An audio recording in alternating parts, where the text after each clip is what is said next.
Hey hello and welcome back future doctors. तो यार आज बात करने वाले हैं हम एक और बहुत इंपॉर्टेंट चैप्टर की जो थोड़ा सा टिपिकल भी माना जाता है यार। मतलब मार्केट में चर्चा होती है कि भाई बहुत टिपिकल है और इस टाइप के टिपिकल क्वेश्चंस आते हैं, नो डाउट आते तो हैं। बट अगर कुछ स्मार्टली आप काम करके जाओगे ना भाई, कुछ मेन उसके अंदर के सब टॉपिक्स को प्रिपेयर करके जाओगे ना यार, तो फोड़ के आ जाओगे। और सबसे पहले मैं आपको बताने वाला हूँ कौन कौन से सब टॉपिक हैं जिन पे ज्यादातर क्वेश्चन हमारे नीट के एग्जाम में पूछे जाते हैं। ओके, सो बात करने वाले हैं यार। सबसे पहले हम बात करेंगे टॉर्क से रिलेटेड प्रॉब्लम। टॉर्क का क्वेश्चन आने के सबसे ज्यादा चांस होते हैं और इजी भी रहता है। मोमेंट ऑफ इनर्शिया समझ पा रहे होंगे आप। सो इस पूरे चैप्टर में जितने भी मेन कॉन्सेप्ट होने वाले हैं उसके सारे न्यूमेरिकल मैं यहाँ पे डिस्कस करने वाला हूँ। ओके, तो जल्दी से देख लेते हैं आज का पहला क्वेश्चन। और जैसे कि मैंने आपको बताया, मैं यहाँ पे टॉर्क से स्टार्ट करूंगा क्योंकि टॉर्क तुम्हारे लिए बहुत इंपॉर्टेंट होने वाला है। सबसे ज्यादा क्वेश्चन पूछे जाते हैं उसी से। Okay, so here is the first question और हर कैटेगरी का डिस्कस करेंगे, टेंशन नहीं लेने का। अब काफी वीडियो आपके पास जा चुकी है, काफी इंपॉर्टेंट चैप्टर्स ऑलरेडी आपके पास जा चुके हैं। अब आपने पढ़ाई करनी स्टार्ट करनी है बेहतरीन तरीके से। ओके, सो यार क्वेश्चन में देखो, यहाँ पे पढ़ लेते हैं और इसमें क्लियरली बोला गया कि एक रॉड है, यूनिफॉर्म रॉड है, ठीक है, जिसकी लेंथ एल है। एक रॉड है ये, इसकी लेंथ एल है। ये वाला जो एंड है इसका एक स्ट्रिंग की हेल्प से, देख सकते हो आप, with the help of a string, इसको यहाँ पे हैंगिंग पोजीशन में रखा गया, लटकाया गया है। दूसरा जो एंड है वो पॉइंट पी पर हिंज्ड है ना, पॉइंट पी पे हिंज्ड है। मतलब इसका मतलब होता है कि अगर ये मैं यहां से स्ट्रिंग कट कर दूं तो इसके अबाउट ये रोटेट कर सकती है फ्रीली। हिंज पायोटेड एंड समझते होंगे आप, समथिंग लाइक दैट, कि ये मार्कर है, मैं इस पॉइंट के अबाउट इसको मैं हिंज्ड मान सकता हूँ, इसके अबाउट रोटेट कर सकता है कुछ इस तरीके से, ठीक है। ऐसे आपने समझना है। अच्छा सर, अब क्या करेंगे? देखो यार क्वेश्चन में बोला गया है कि ये रॉड, इसकी लेंथ एल है, इसका मास एम है, मास इसका एम है, लेंथ इसका एल है, इस एंड पे स्ट्रिंग है। अगर वो बोल रहा है कि अगर स्ट्रिंग को कट कर दूं, जिस सिचुएशन में ये है, if the string is cut, अगर स्प्रिंग को हम कट कर दें इस स्ट्रिंग को, what is the initial angular acceleration of the rod.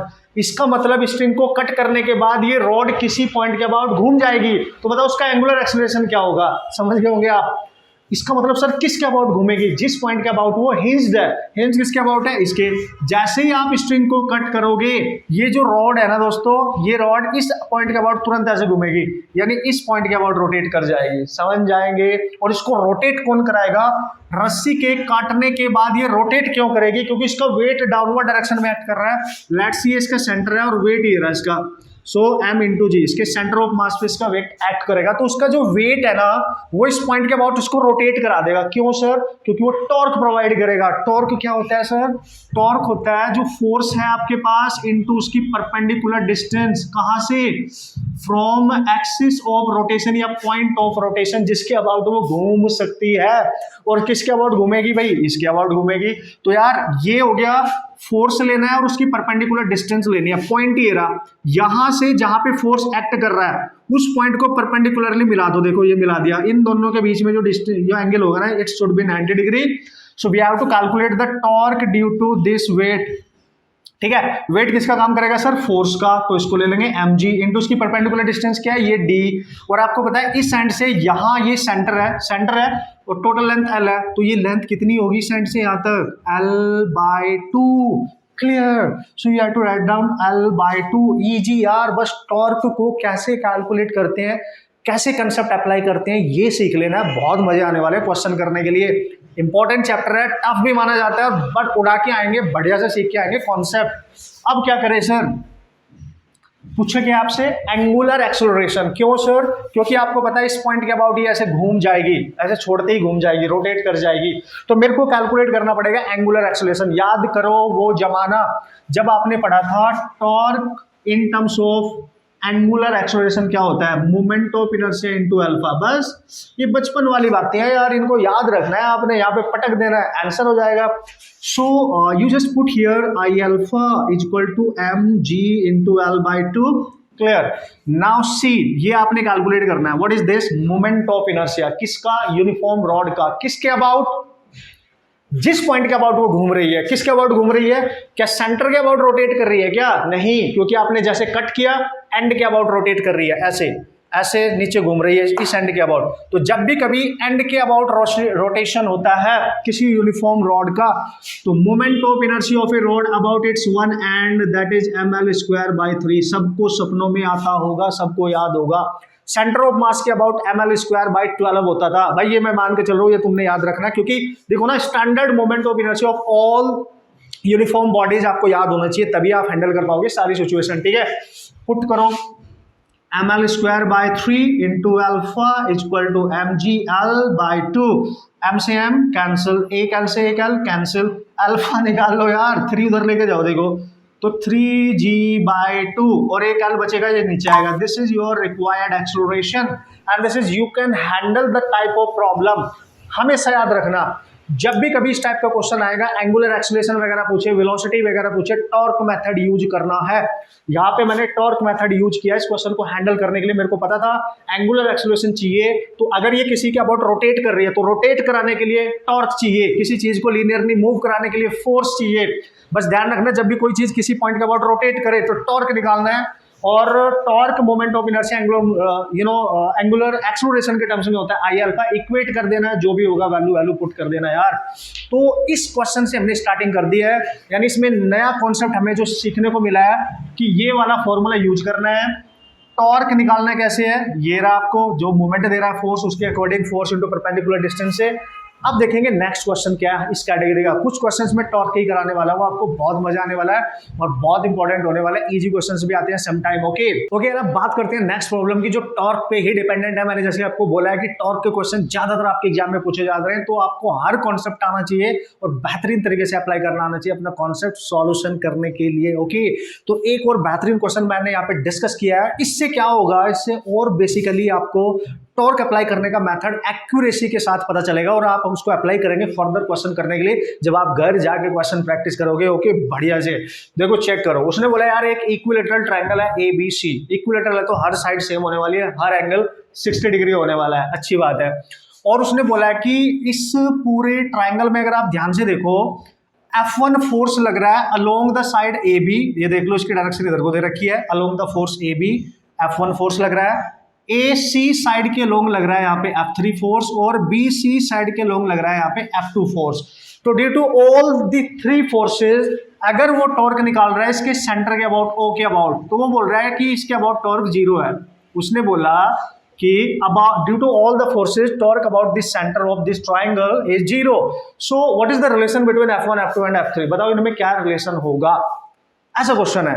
तो यार उसने पहले ही हिंट दे दिया कि यार टॉर्क 0 है सेंटर के अबाउट, तो सेंटर के अबाउट टॉर्क निकाल लेंगे और इसको इक्वल टू 0 कर देंगे। बट मेन मुद्दे की बात क्या है, टॉर्क निकाले कैसे?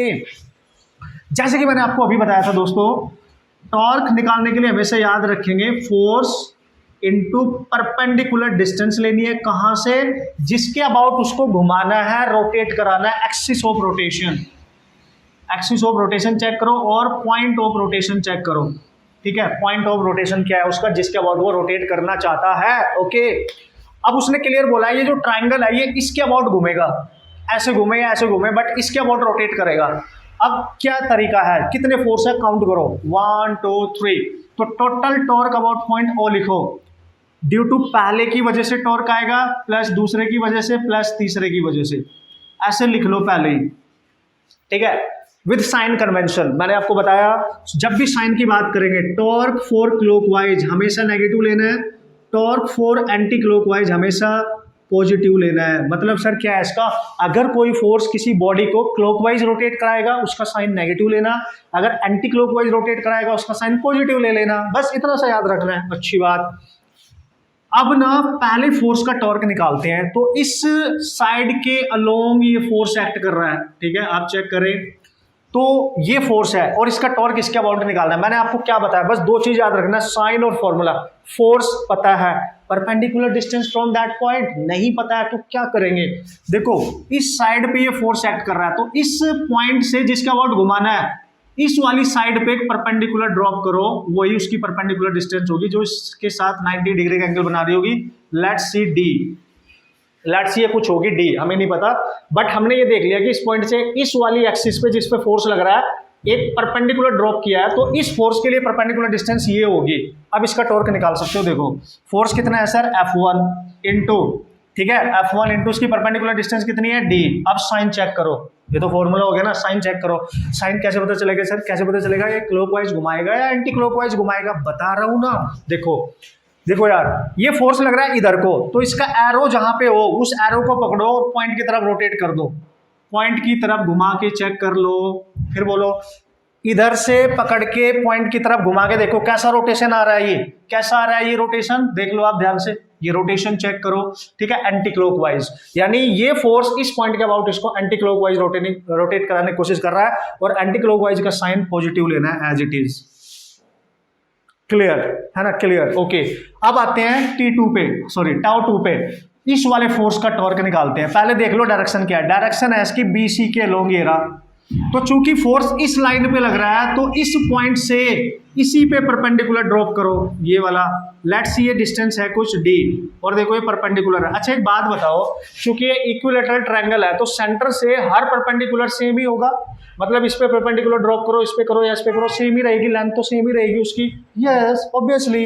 तो क्या करेंगे सर, देखो ये फोर्स मिल गया इस पॉइंट पे, इधर को लग रहा है, डिस्टेंस परपेंडिकुलर d है, फोर्स की डायरेक्शन ये है, मैंने बोला जिधर उसका एरो हो उस एरो को इसकी तरफ घुमा के चेक कर लो, तो फोर्स है इधर, इधर से इसकी तरफ रोटेट कराओ, देखो इसको ऐसे रोटेट करा के देखो, ऐसे रोटेट करा के, तो फोर्स इधर है, पॉइंट इधर है, इस तरह रोटेट करा के देखो, सेंस ऑफ रोटेशन कैसा आ रहा है, इधर से इधर सेंस ऑफ रोटेशन आ रहा है एंटी क्लॉकवाइज, तो ये भी प्लस ही रहेगा, तो plus F2 into D. Clear है पॉइंट, बेहतरीन तरीके से देखो आप, टेंशन नहीं है, ठीक है। अब इस पे आ जाओ सर, इस पे आ जाते हैं, बिल्कुल आ जाते हैं, ये इस साइड पे लग रहा है कहीं पे, और इससे चूंकि इस साइड पे लग रहा है तो यहां से perpendicular distance you have to take this one, तो this is your perpendicular distance, देख लो 90 डिग्री का एंगल बना रही है ना, तो यार हमने ना फोर्स इंटू परपेंडिकुलर डिस्टेंस ही तो करना है, डिस्टेंस कहां से लेते हैं, जिसके अबाउट उसने घूमना है, अच्छी बात है।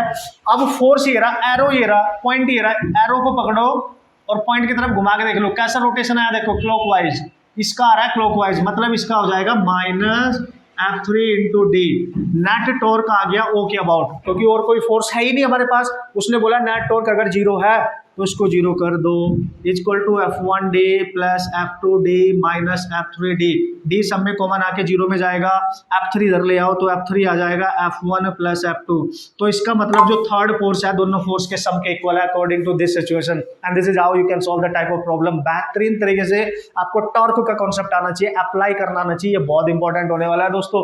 तो इस तरीके से आप सीखेंगे, एक क्वेश्चन बढ़िया तरीके से सीख लो, बार बार देखो वीडियो को, बार बार देखो क्वेश्चंस को, जब तक आपके समझ में ना आ जाए, अगर कोई फिर भी प्रॉब्लम आती है तो कमेंट करके बता देना, पर्सनल व्हाट्सएप नंबर आपको दे रखा है, उस पर भी आप बता सकते हो बढ़िया से, कोई टेंशन नहीं है। So this is how you can solve all the type of problem जो टॉर्क से रिलेटेड होंगे, ओके।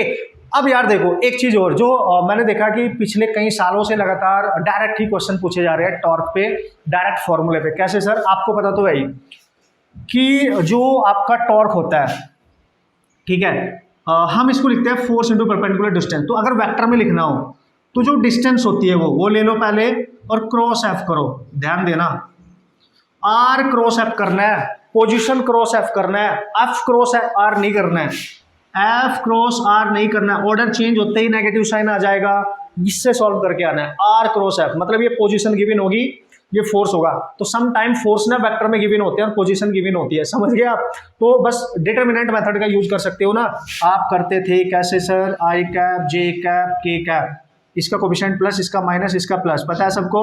फिर पहले जो यहाँ पे पहले लिखा है उसकी वैल्यू लिखेंगे, फिर इसकी लिखेंगे। सपोज करो आर आपको दे रखा है 2i कैप प्लस जे कैप माइनस के कैप, फोर्स दोस्तों आपको दे रखा है 2i cap plus 3j cap plus k cap, something like that. तो पहले r वाली वैल्यू लिखनी है पहले, जैसे 2, फिर j का कोफिशिएंट 1, k का -1, फिर यहाँ पे 2, फिर 3, फिर 1, उसके बाद ये तो सबको आता होगा यार सॉल्व करना, ऐसे क्वेश्चन बहुत आए हैं यार, प्लीज़ आप करके आ जाएंगे, बढ़िया तरीके से करके आना। तरीका मैंने बता दिया कि अगर इस टाइप का क्वेश्चन आएगा तो क्या करना है, इस टाइप का क्वेश्चन आएगा तो क्या करना है, डायरेक्ट क्रॉस मल्टीप्लाई करके आना है, डिटरमिनेंट मेथड का यूज करेंगे तो ज़्यादा बेटर रहेगा, गलती होने के चांस खत्म हो जाएंगे। अब देखेंगे नेक्स्ट क्वेश्चन। ओके दोस्तों, तो क्लियर हुआ होगा यार आपका टॉर्क का बेहतरीन सा एक कंसेप्ट, बहुत बड़े से प्रैक्टिस करके जाना, मैं बोल रहा हूँ ना आपको, बहुत इंपॉर्टेंट होने वाला है आपके लिए। टॉर्क का कॉन्सेप्ट आप प्रैक्टिस करके जरूर जाना। सब टॉपिक्स की बात कर रहा हूँ मैं इस पूरे चैप्टर के अंदर। ओके, अब देखते हैं नेक्स्ट क्वेश्चन। नेक्स्ट क्वेश्चन हमारे पास बहुत बेहतरीन है, इस पे भी डिपेंडेंट, इस कॉन्सेप्ट पे डिपेंडेंट काफी क्वेश्चन पूछे जा चुके हैं, पूछे जा सकते हैं। तो किस तरीके से आप इजिली इनको सॉल्व कर सकते हो, लेट्स सी।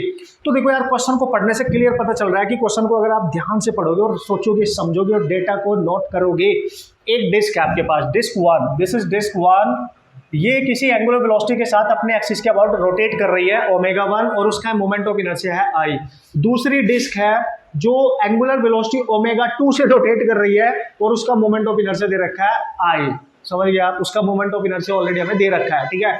और दोनों का सेम दे रखा है इनिशियली, दोनों अलग अलग एक्सिस पे रोटेट कर रही है इनिशियली। बाद में पता है क्या बोला है, अगर दोनों डिस्कों में फेस टू फेस रख दूं और उनकी जो एक्सिस ऑफ रोटेशन है वो कॉन्सेंट्रिक, उसको सेम एक तरीके से उसने कॉमन बना दिया है, तो फेस टू फेस रख दूं तो दोनों जब रोटेट करेंगे उस एक्सिस के अबाउट, तो ऑब्वियसली उनका जो एंगुलर वेलोसिटी है वो चेंज हो जाएगा, क्योंकि दोनों डिस्क एक ही एक्सिस पे रोटेट कर रही है फेस टू फेस। तो मास के चेंज हो जाने की वजह से ओमेगा भी चेंज हो जाएगा, ठीक है। तो अब क्या करें सर, अब उसने बोला कि जब वो दोनों अकेली अकेली घूम रही थी, तो बताओ ऐसा करने से जब उनको एक साथ कर दिया तो कितना लॉस हुआ एनर्जी में। क्वेश्चन में आपसे पूछा है loss of energy during this process, तो बताओ इस प्रोसेस में कितना एनर्जी का लॉस हुआ होगा जब वो अकेली घूम रही थी, और उसके बाद जब उनको एक साथ कर दिया गया। तो ऑब्वियसली यार सिस्टम चेंज हो गया ना, पहले फ्रिक्वेंटली घूम रहे थे, अब एक साथ घूम रहे हैं, तो एनर्जी में लॉस कैसे निकालते हैं हम, निकालेंगे एनर्जी लॉस। फाइनल एनर्जी क्या है और इनिशियल एनर्जी क्या आती है सिस्टम की, फाइनल एनर्जी और इनिशियल का चेंज। सिस्टम की इनिशियल एनर्जी निकाल लो दोनों की। इनिशियल एनर्जी कैसे निकालोगे, और आपको पता है रोटेशनल काइनेटिक एनर्जी की बात कर रहा है, रोटेशनल एनर्जी की बात कर रहा है, तो पहले इसकी निकाल लो। इसकी क्या होगी, half I omega one square, क्योंकि फॉर्मूला होता है हाफ आई ओमेगा स्क्वायर। इसकी क्या होगी सर, इसकी होगी हाफ आई सेम है ओमेगा टू स्क्वायर। दोनों को ऐड कर दो, पूरे सिस्टम की इनिशियल लेनी होती है K1 प्लस K2, तो K initial is equal to 1/2 I omega one square, half I omega two square. No problem, आ गया इनिशियल काइनेटिक एनर्जी आ गई। अब फाइनल निकाल लेते हैं सर, जब दोनों को कंबाइंड कर दिया, देखो ना पक्की बात क्या है, अब इनकी सिस्टम की फाइनल एनर्जी क्या होगी, चूंकि इनको कंबाइंड किया है तो हाफ, दोनों को कंबाइंड किया है तो दोनों को हाफ कंबाइंड करेंगे तो आई ओमेगा स्क्वायर, तो दोनों का moment of inertia I plus I into omega common है दोनों का, ठीक है।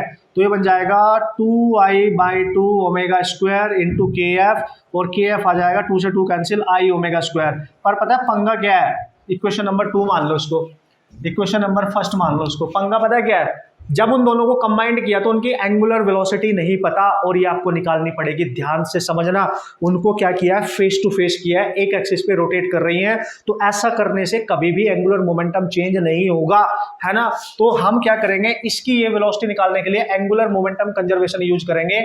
Initial angular momentum equal to system का फाइनल एंगुलर मोमेंटम, वहां से आ जाएगा इसका एंगुलर मोमेंटम प्लस इसका, दोनों को ऐड करो इनिशियल लिखने के लिए, तो आई ओमेगा। एंगुलर मोमेंटम आप सबको पता होगा, angular momentum moment of inertia के टर्म्स में आई ओमेगा होता है, ठीक है, और इस केस में वो कांस्टेंट रहने वाला है। तो यहाँ लिखेंगे I omega one plus I omega two equal to, finally दोनों कंबाइंड हो गई तो उनका moment of inertia I plus I दोनों का इंटू ओमेगा, दिख रहा होगा आपको, ठीक है। तो देख सकते हो दोस्तों, यहाँ पे बनेगा आई कॉमन ले लो, omega one plus omega two equal to ये आई टू हो जाएगा, 2i ओमेगा, ये कैंसिल, तो ओमेगा आ गया ओमेगा वन प्लस ओमेगा 2/2। यानी अब जब दोनों एक साथ घूम रही है तो उनकी वेलोसिटी ये होगी, एंगुलर वेलोसिटी ये होगी। बस देखो दो कॉन्सेप्ट आपको सीखने को मिल गए, एनर्जी कैसे निकालनी है, फिर जब उनको हमने कंबाइंड कर दिया और फिर वो रोटेट कर रहे हैं without applying any external force, तब उसकी कॉमन वेलोसिटी कैसे निकालनी है, वो यहाँ से निकालनी है। याद रखना, एंगुलर मोमेंटम कंजर्वेशन बहुत इंपॉर्टेंट कंसेप्ट है आपके लिए।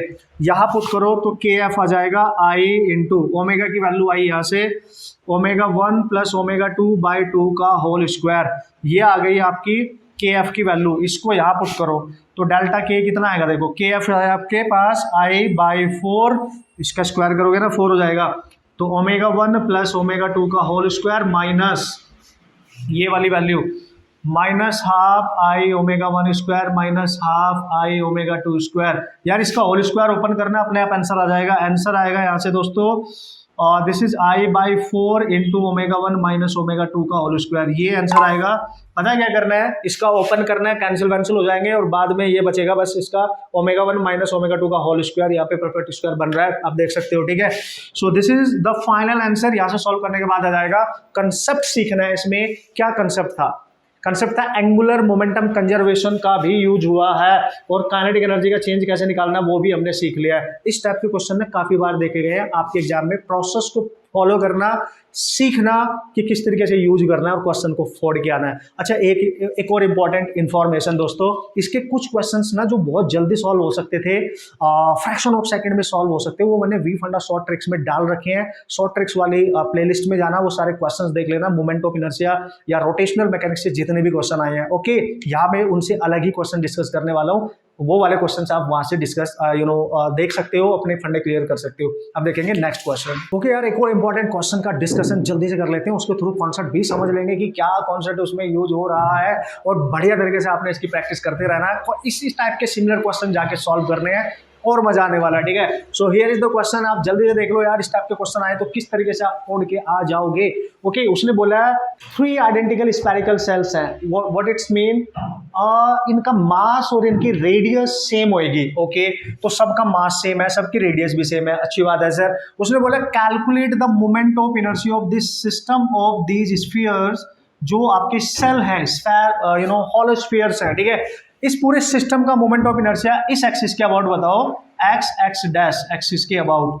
So how you can solve the problem. देखो यार, जब भी इस टाइप के क्वेश्चन आएंगे ना, जिनमें यूनिफॉर्म बॉडीज डायरेक्ट गिवन हो, डिस्क हो, रिंग हो, स्फीयर हो, इस टाइप के क्वेश्चन हो, तो आपको ना बस पता होना चाहिए कि उसके लिए जब हम क्वेश्चन सॉल्व करते हैं, जैसे अगर मैं स्फीयर की बात करूं, ध्यान से समझना, अगर मैं स्फीयर की बात करूं, नो प्रॉब्लम एट ऑल, इसने स्फेरिकल सेल की बात करी है ना, अगर कोई भी स्फीयर हो, चाहे वो होलोस्फीयर हो, समझ रहे हो आप मेरी बात, चाहे वो सॉलिड हो, है ना, कोई भी हो, अगर गलती से एक्सिस उसके सेंटर से पास हो रही है, और वो कैसे भी हो सेंटर से, तो ये मोमेंट ऑफ इनर्शिया, चूंकि यहाँ होलोस्फीयर है, ये 2/3 हमेशा mr² ही रहेगा, क्योंकि ये 3D ऑब्जेक्ट है, ये 3D ऑब्जेक्ट है, तो सेंटर से पास हो जानी चाहिए, 2/3 mr² होगा, ये याद रखना है।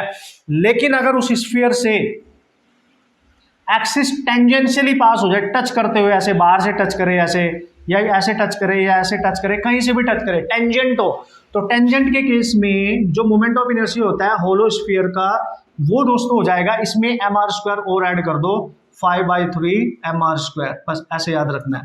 अगर आपको पैरेलल एक्सिस से बचना है तो इस तरीके से आप याद रख सकते हो, बट आपको यूज करना आना चाहिए। अब क्या करेंगे, अब देख लो, बस ये जो एक्सिस है किस स्फीयर से कैसे पास हो रही है, ये ध्यान देना है बस, और कुछ नहीं करना है। देखो, इन दोनों से, फर्स्ट एंड सेकंड से बाहर टच कर रही है, यानी टेंजेंट है, और चूंकि स्फीयर है, डिस्क तो है नहीं, रिंग तो है नहीं, तो टेंशन नहीं लेने का, तो ये बाहर टच कर रही है, तो इन दोनों, जब मैं टोटल मोमेंट ऑफ इनर्शिया लिखूंगा ना सिस्टम का, तो मैं लिखूंगा पहले का प्लस दूसरे का प्लस थर्ड स्फीयर, इसको थर्ड मान लो, तो पहले दूसरे को बाहर से टच कर रही है, इसको भी, तो टच करने वाला ये रहा, 5/3 mr² हो गया, और चूंकि 2 है तो 2 से मल्टीप्लाई कर दो, इसका प्लस इसका ऐड हो जाएगा ना यार, मैंने 2 से मल्टीप्लाई कर दिया, प्लस तीसरे के डायरेक्ट डायमेट्रिकली पास हो रही है, मतलब सेंटर से पास हो रही है, हमें क्या मतलब, सेंटर से पास होगी तो 2/3 mr², उड़ा डालो बॉस, तो ये आएगा देखो 10 mr²/3 एंड प्लस 2 mr²/3, ठीक है। तो यार आगे की कहानी आपको पता है कैसे करना है, इजी हो गया ना यार। तो इसको निकालेंगे अब, आई सिस्टम का, this is LCM same 3, 12 mr²/3 यानी 4 mr²। This is the final moment of inertia of this system of particles, ये याद रखना है। डिस्क का याद होना चाहिए, टेंजेंट कैसी है, perpendicular to the plane, in the plane, parallel to the plane, ring का भी ऐसे याद होना चाहिए, सबको याद होना चाहिए आपको, ये तो आपका काम बनता है, बेसिक चीजें क्लियर होनी चाहिए, and this is how you can solve the type of problem easily.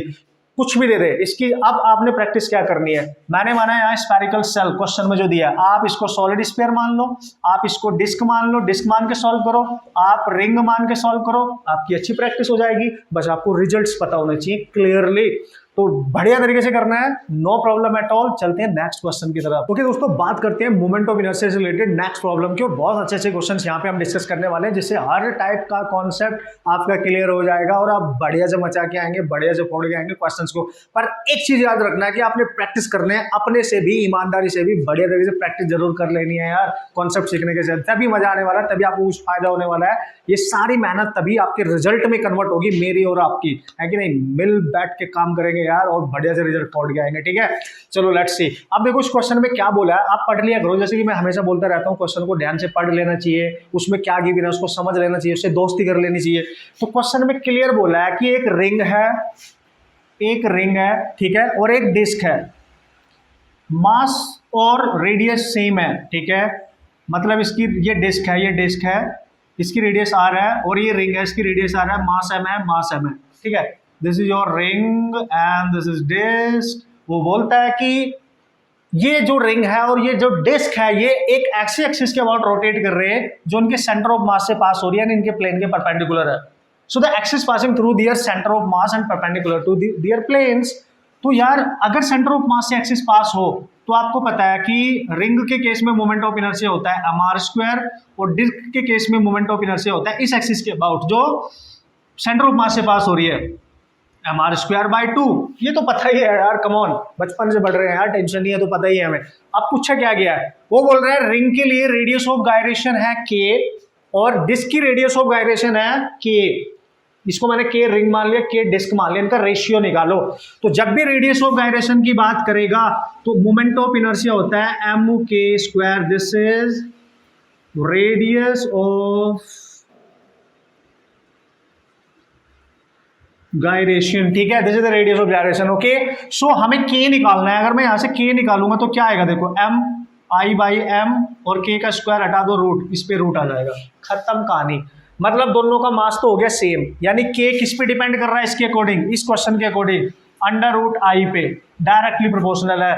तो मैं क्या लिखूंगा, अगर मुझे लिखना है k फॉर रिंग तो मैं लिखूंगा अंडर रूट में moment of inertia of ring. फिर मैं लिखूंगा डिस्क के लिए k फॉर डिस्क, मैं लिखूंगा अंडर रूट में i फॉर डिस्क। तो मैं डिवाइड करूंगा k ring upon k disc equal to under root में I of R I of D। ऐसे क्वेश्चन आ सकते हैं, वो रिंग ले सकता है, डिस्क ले सकता है, स्फीयर ले सकता है, यूनिफॉर्म रॉड ले सकता है, कुछ भी ले सकता है। तरीका ये है, ये बनेगा फॉर्मूला, इसको आप अप्लाई करके आएंगे बेहतरीन तरीके से। बस ध्यान से देख लेना, मास सेम है, यहाँ पे मास अलग होंगे तो मास भी यूज हो जाएगा, ठीक है। अब देखो यहाँ पे under root IR moment of inertia लिख दो रिंग का, mr², इसका लिख दो mr²/2, ये पूरा कैंसिल, ये 2 ऊपर जाएगा तो kr अपॉन kd आपका आ गया अंडर रूट में 2। So this is what you can write under root 2:1। This is the radius of gyration of these two of bodies, uniform bodies, you can say ring and disc, and this is how you can solve the type of problem, easy category, इसको हम मानेंगे easy category। you just remember this formula, इस तरीके से निकाल लेना है। अब ये थोड़ा और अच्छा हो सकता था, कैसे हो सकता था, अगर वो बोलता है कि अबाउट मोमेंट ऑफ इनर्शिया, ये जो डिस्क है, रिंग है, ये घूम रही है उस एक्सिस के अबाउट जो टेंजेंट है इन द प्लेन है, या टेंजेंट है परपेंडिकुलर टू द प्लेन है, या डायमेट्रिकली एक्सिस के अबाउट रोटेट कर रहे हैं, फिर उनका रिजल्ट आपको याद होना चाहिए बढ़िया तरीके से। समझ रहे हो आप मैं क्या कह रहा हूँ। इस तरीके से क्वेश्चन आएंगे तो भाई यार बना के आ जाना बढ़िया तरीके से, कोई टेंशन नहीं है, प्रैक्टिस तो करनी पड़ेगी देखो अच्छे तरीके से, ठीक है। अब चलते हैं नेक्स्ट क्वेश्चन पे। ओके गाइस, अब बात कर लेते हैं नेक्स्ट क्वेश्चन जो कि रोलिंग मोशन से रिलेटेड है, और रोलिंग मोशन से इस बार क्वेश्चन आने के पूरे चांस है, ऐसा मुझे लग रहा है। रोलिंग मोशन से काफी टाइम से क्वेश्चन नहीं आया, तो इस बार आने के चांस है दोस्तों, बढ़िया से रिवाइज करके जाना, इजी भी होते हैं ना यार सॉल्व करने। तो देखो क्वेश्चन देख लो आप ध्यान से, 2-3 क्वेश्चन में यहाँ डिस्कस करने वाला हूँ, आपको कॉन्सेप्ट क्लियर हो जाएगी किस टाइप के क्वेश्चन आते हैं और आप किस तरीके से यूज करके आ सकते हो। ओके, तो यार उसने बोला कि एक सॉलिड स्फीयर है जो कि रोलिंग मोशन कर रहा है, और आपको पता ही है rolling is the combination of the translational and rotational energy. Okay, rotational motion की एनर्जी भी एक्वायर करता है और ट्रांसलेशनल एनर्जी भी एक्वायर करता है। तो वो बोल रहा है कि ये जो सॉलिड स्फीयर है, एसएस सॉलिड है, ये ध्यान रखना, वो सॉलिड स्फीयर है, इसके पास एक एनर्जी है ट्रांसलेशनल यानी kT और एक है रोटेशनल यानी kr। तो वो पूछ रहा है कि kT over kr plus kT का जो सम है उनका रेशियो निकालो। कोई टेंशन नहीं है, ट्रांसलेशनल काइनेटिक एनर्जी क्या होती है, हाफ mv², और ट्रांसलेशनल प्लस रोटेशनल का जो सम होता है ना, ये टोटल एनर्जी होती है रोलिंग की, ध्यान रखना बस। इसका मतलब अल्टीमेटली आपसे पूछा जा रहा है कि kT ओवर रोलिंग की टोटल एनर्जी का रेशियो बताओ। ऐसे लिखे या ऐसे लिखे एक ही बात है, है ना, एक ही बात है ना। तो यार जो टोटल एनर्जी होती है ना, टोटल रोलिंग की टोटल एनर्जी, उसको आप कैसे लिखते थे, half M V square 1 plus K square upon a R square, radius of gyration over radius of the sphere या जो भी ऑब्जेक्ट होगा, ठीक है, उनका स्क्वायर है, ये रेशियो का स्क्वायर है। और ये हमें पता होता है कि अगर सॉलिड स्फीयर है तो उसकी वैल्यू क्या होगी, अगर सॉलिड स्फीयर है इसकी वैल्यू होती है 2/5, क्योंकि सॉलिड स्फीयर का मोमेंट ऑफ इनर्शिया होता है 2/5 mr स्क्वायर, तो 2/5 is the coefficient of mr square, और जो mr स्क्वायर का कोफिशिएंट होता है वही होता है k square over r square की वैल्यू। सिंपल। तो मैं क्या करने वाला हूं, यहां पुट करूंगा, देखो kt की वैल्यू कितनी है, half M V square, half M V square divide में टोटल एनर्जी ये रही, half M V square 1 plus K square over R square, उड़ा डालेंगे, कैंसिल, इज इक्वल टू ऊपर बचा 1, नीचे क्या बचा सर, नीचे बचा 1 plus K square upon R square. कभी कभी तो ये रेशियो ही पूछ लेता है, ऐसे ही ऑप्शन होंगे गिवन, आप उड़ा के आ जाना, इसका एलसीएम वगैरह लेके करके आ जाना, चूंकि यहाँ नंबरिंग वैल्यूज न्यूमेरिकल वैल्यूज दे रखी है, that's why we have to put the value.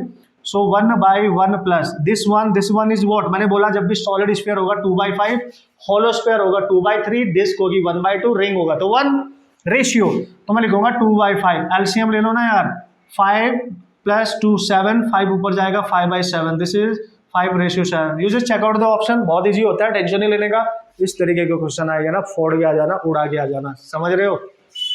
तो देख लो कंसेप्ट क्या है, हमने ये फॉर्मूला भी सीख लिया कि टोटल रोलिंग एनर्जी में टोटल एनर्जी ये होती है रोलिंग में, समझ गए आप, इसको भी देख लिया हमने, के स्क्वायर बाय स्क्वायर की वैल्यू कैसे अप्लाई करनी वो भी देख लिया, और किस तरीके से क्वेश्चन पूछा जा सकता है ये भी देख लिया। नेक्स्ट क्वेश्चन की तरफ मूव ऑन करते हैं। ओके यार, नेक्स्ट क्वेश्चन आप पढ़ लो, रोलिंग से रिलेटेड है, मैंने आपको बोला रोलिंग से रिलेटेड 2-3 क्वेश्चन मैं आपको कराने वाला हूँ जिससे हर कंसेप्ट हमारा कवर हो जाए बढ़िया से। Okay so let's see, here is the question. Question में क्या बोला है भाई, क्वेश्चन में बहुत आसानी से डायरेक्टली बोला गया कि एक सॉलिड स्फीयर है, यार कुछ भी ले सकता है, जैसे क्वेश्चन के अकॉर्डिंग मैं ले रहा हूँ, एक सॉलिड स्फीयर है, सॉलिड स्फीयर क्या कर रहा है, फर्स्ट सिचुएशन में रोलिंग कर रहा है, और रोल करते हुए नीचे को आ रहा है, तो बोल रहा है कि जब ये रोल करके नीचे आएगा, रोलिंग अंडर रोलिंग मोशन ये नीचे आएगा, तो इसका एक्सेलरेशन a1 है, ठीक है, इसका एक्सेलरेशन a1 है, और इंक्लाइंड सरफेस है थीटा एंगल पे। वही स्फीयर अगर वो विदाउट रोलिंग स्लिप करे, मतलब स्लाइड करे, केवल रोल ना करे, यहाँ पे तो घूम घूम के नीचे आएगा, यहाँ बस स्लाइड करके नीचे आएगा ऐसे,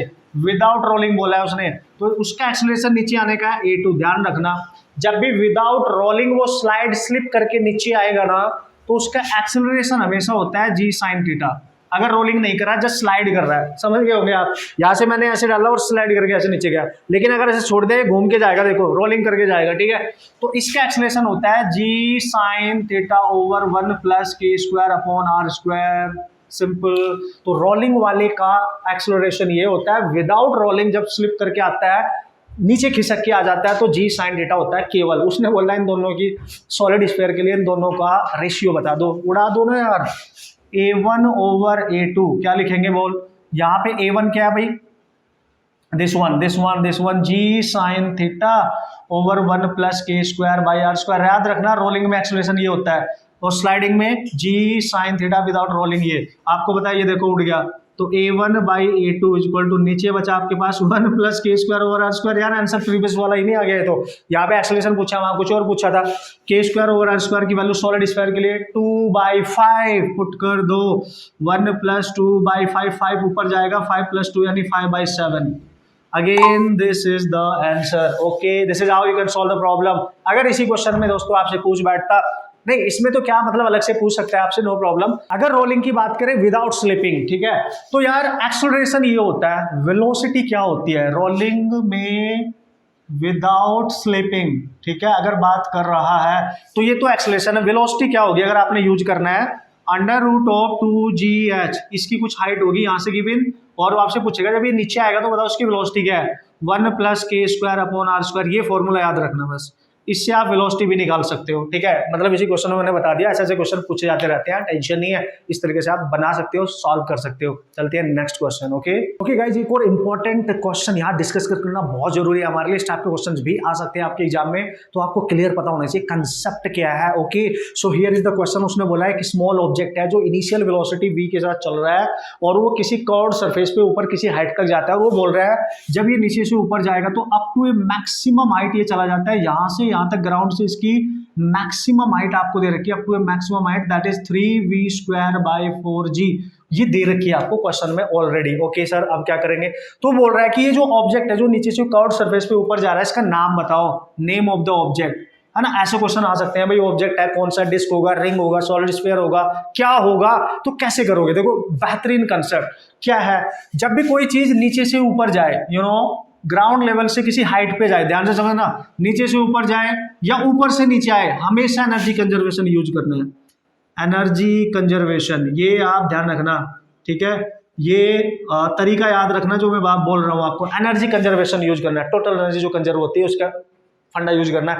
आप नीचे से ऊपर जा रहे हो या ऊपर से नीचे आ रहे हो, ठीक है। सो क्लियर बोला गया है क्वेश्चन में कि रोल्स अप, है ना, तो रोलिंग कर रहा है। यार आपको पता है ये नीचे से ऊपर जाएगा तो इसके पास कौन सी एनर्जी है जब नीचे से ऊपर जा रहा है? रोलिंग एनर्जी है, ठीक है। टोटल एनर्जी इसकी रोलिंग है क्योंकि रोल कर रहा है, और जब नीचे से ऊपर जाएगा तो उसकी हाइट इंक्रीज करेगी, यानी इसके पास ये रोलिंग एनर्जी किस में कन्वर्ट हो जाएगी? हाइट पे जाने पे mgh में इसकी पोटेंशियल एनर्जी। समझ पा रहे हो आप? तो कन्वर्जन हो रहा है यहाँ पे, रोलिंग एनर्जी mgh में कन्वर्ट हो रही है क्योंकि हाइट पे जा रहा है। अगर ये ऊपर से नीचे आ रहा होता तो हाइट वाली एनर्जी रोलिंग एनर्जी में कन्वर्ट हो रही होती। तो हमने क्या करना है, इसकी जो रोलिंग एनर्जी है इसके पास इनिशियली, चूंकि किसी हाइट पे जा रहा है, mgh के इक्वल कर देंगे, मतलब उसकी एनर्जी उसकी पोटेंशियल एनर्जी में कन्वर्ट हो रही होगी, कंजर्वेशन ऑफ एनर्जी। याद रख लेना, तरीका भी बता दिया मैंने। अब इसका फॉर्मूला आपको सपनों में आता है क्या सर? हाफ mv² 1 + k² is equal to mgh। You just put all the values, देखो जो कैंसिल हो रहा है कैंसिल कर लो, this one is cancel out.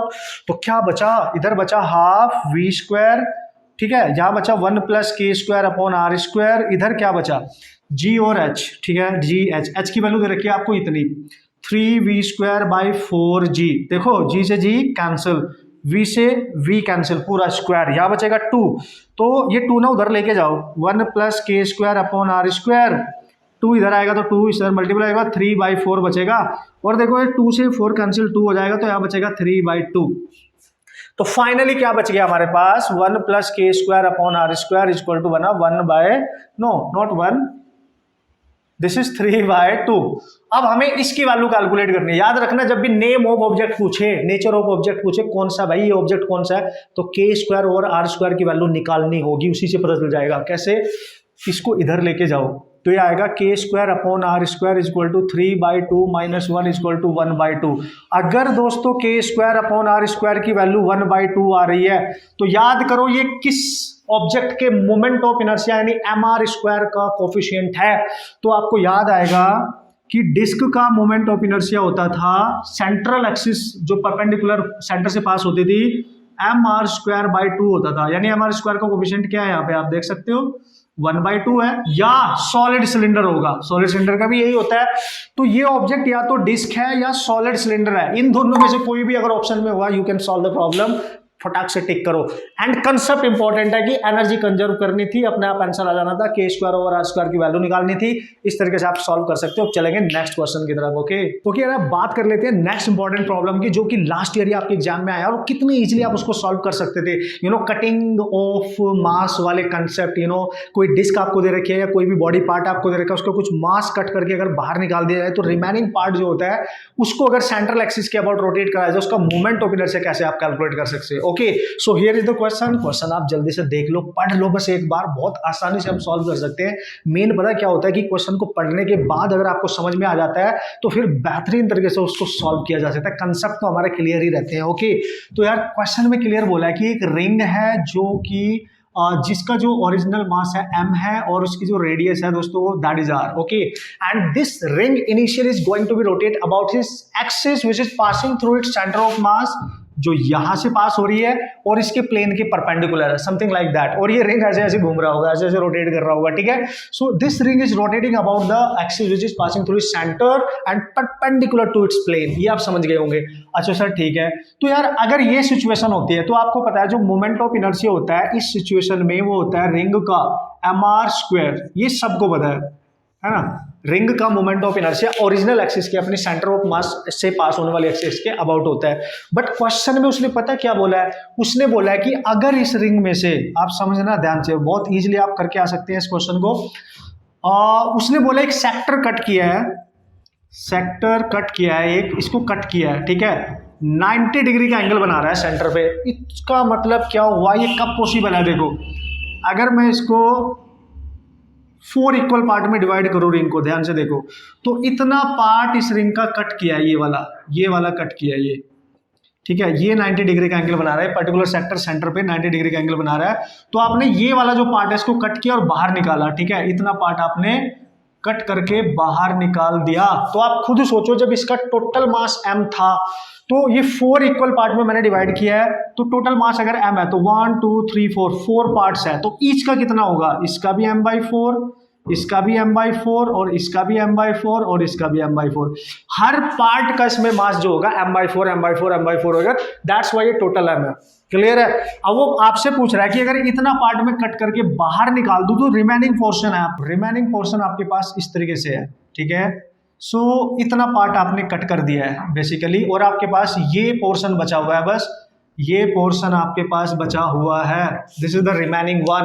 वो बोल रहा है कि ये रिमेनिंग पार्ट अगर इसकी सेंट्रल एक्सिस के अबाउट ऐसे रोटेट किया जाए, जो उसके सेंटर से पास हो रही है और परपेंडिकुलर हो उसके प्लेन के, ठीक है, तो इस तरीके से वो पास हो रही होगी और फिर ये ऐसे रोटेट करेगा, मतलब इतना पार्ट आपने कट कर दिया। तो आप ध्यान से सोचो इसका कितना मास बचा है इसके पास, इतना मास आपने कट करके बाहर निकाल दिया, तो this plus this plus this, तो 3 पार्ट्स बच गए हैं, तो 3m/4, this is the new mass of this remaining part and you have to calculate the moment of inertia of this ring. Mass इतना है, सेंट्रल एक्सिस के about moment of inertia calculate करना है, ring का moment of inertia कितना, चूंकि mass change हो गया, m' r तो सेम रहेगी r², you just put the value of m', तो आई कितना आ गया सर, 3m/4 इंटू r²। इसको आप कैसे लिख सकते हो दोस्तों, I = 3/4 mr²। तो उसने बोला है कि जो मोमेंट ऑफ इनर्शिया उसने गिवन है, वो क्वेश्चन में जो गिवन है वो दे रखा है कि k टाइम्स ऑफ mr²। तो बताओ k की वैल्यू क्या है, तो यार दिख रही है ना आपको, कंपेयर कर लो, देखो तो k की वैल्यू क्या आ गई आपके पास, 3/4। This is your final answer, this is how you can apply the concept to solve that type of problem. ध्यान से आराम से सॉल्व कर सकते हो, कोई टेंशन वाली बात नहीं है। बात करते हैं नेक्स्ट प्रॉब्लम की। ओके नीट फाइटर्स, तो बात करने वाले हैं आज की लास्ट प्रॉब्लम की। ओके लास्ट प्रॉब्लम क्या है हमारे पास और किस तरीके से हम उसको हैंडल कर सकते हैं इजीली। अब टॉप 10 न्यूमेरिकल प्रॉब्लम्स की पूरी डिस्कशन हम कर चुके हैं। अब मेहनत से प्रैक्टिस करके जाना है, सच्चे दिल से प्रैक्टिस करके जाना है। एक्चुअली ये मैं मान रहा हूँ यार, आप लोग इतने यार मतलब जिम्मेदार बन गए हो कि यार अपना ख्याल रख सकते हो, और प्रैक्टिस करके मतलब बहुत ज़रूरी है कि हमने प्रैक्टिस बेहतरीन तरीके से करनी है, क्योंकि प्रैक्टिस नहीं करेंगे तो जितने भी कॉन्सेप्ट हम पढ़ रहे हैं वो हमारे काम नहीं आने वाले हैं, वो कहीं ना कहीं हमारा साथ छोड़ने वाले हैं। ओके क्योंकि छोड़ ही देते हैं ना, क्योंकि हम प्रैक्टिस में नहीं रखेंगे। Okay so let's see, this is the final question, और फाइनल क्वेश्चन में आपको क्लियर बोला गया कि एक व्हील है आपके पास and something like that. Suppose करो ये एक व्हील है, ओके, और ये इसकी स्पोक्स मैंने बना दिया जस्ट फॉर बेटर अंडरस्टैंडिंग। सो ये है आपके पास व्हील। अच्छा सर अब क्या है, ये व्हील ऐसे ही है जैसे साइकिल का टायर है या फैन है, कुछ भी मान लो जिसको हम रोटेट करा सके, ठीक है। तो एक व्हील है आपके पास, ओके, और ये इनिशियली रेस्ट पे है। उसने क्वेश्चन में डिफाइन नहीं किया, बट हम चूंकि डिफाइन नहीं किया तो हम उसको एज्यूम कर लेंगे कि the wheel is initially at rest. Okay तो यार चूंकि ये रोटेट करेगा अपनी सेंट्रल एक्सिस के अबाउट, ये रोटेट करेगा, तो दैट्स व्हाई इट्स की initial angular velocity is 0। Simple. Okay अब वो बोल रहा है कि अगर आपके पास 1000 न्यूटन मीटर का टॉर्क मैं इसके ऊपर अप्लाई कर दूं तो ये व्हील स्टार्ट करता है रोटेट करना। मतलब उसने इस पर टॉर्क अप्लाई किया और ये अपनी इस एक्सिस के अबाउट रोटेट करेगा। So after applying this torque, और उसका मोमेंट ऑफ इनर्शिया वो भी दे रखा है, तो यार टॉर्क अप्लाई करने के बाद जब वो रोटेट करना स्टार्ट करेगा, सो आपसे पूछा गया आफ्टर 3 सेकेंड टाइम के बाद बताओ उसकी नई एंगुलर वेलोसिटी क्या होगी। मतलब वो चलने लगेगा ना, तो ऑब्वियसली किस एंगुलर वेलोसिटी के साथ वो रोटेट कर रहा होगा। अब देखो आप दिमाग लगाओ, थोड़ा सा सिचुएशन को अंडरस्टैंड करने की कोशिश करो, फ्रैक्शन ऑफ सेकंड में आप उड़ा सकते हो क्वेश्चन। देखो भाई उसने बोला टाइम के बाद वेलोसिटी बताओ, तो जब भी कभी वेलोसिटी को विद रिस्पेक्ट टू टाइम पूछे तो फर्स्ट इक्वेशन ऑफ रोटेशनल जो मोशन की फर्स्ट इक्वेशन है, you can use ω2 = ω1 + α_t। You can use this formula, simple. चूंकि टाइम के रिस्पेक्ट में बात कर रहा है, this is initial velocity, this is for initial velocity and this is for final velocity. और इनिशियली ये व्हील मूव नहीं कर रहा था, रेस्ट पे था, that's why this is 0। Okay so ω2 can be written as α_t। And दोस्तों ये आपके पास आ गया, alpha is angular acceleration which is not given in the question, but calculate कर लेंगे ना, क्योंकि कुछ इन्फॉर्मेशन दे रखी होगी हमें। अच्छा सर, अब क्या करेंगे, अब आपको टाइम दे रखा है कि आफ्टर 3 सेकेंड, तो यू जस्ट पुट हियर 3। तो यार ओमेगा 2 3 अल्फा आ चुका है boss, but the missing quantity is alpha, angular acceleration.